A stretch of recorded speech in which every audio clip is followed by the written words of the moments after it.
Hi guys, I want to say hi to all my YouTube fans and also my Facebook fans. You know what?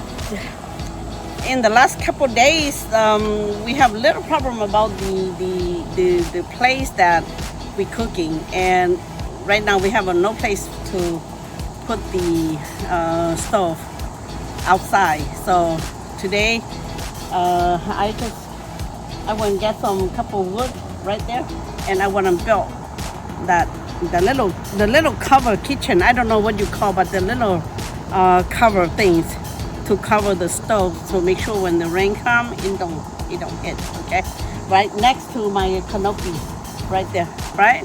And nhớ rồi thì phải gì của đại video nó này cũng giờ món này chắc là một khe đó đi cho mình đấy nó mà cũng vừa lấy của chân đông lò nè chỉ của quấy luôn như vừa chế mê trong đấy mà xỉn chia nè mà create mà cho trong đấy rồi hả tiệt.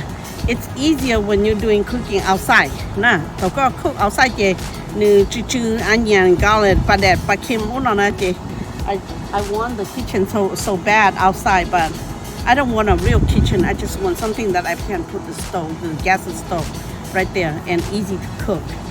All right, so bear with me. And today, I just want to go ahead and finish up, see how it looks. All right.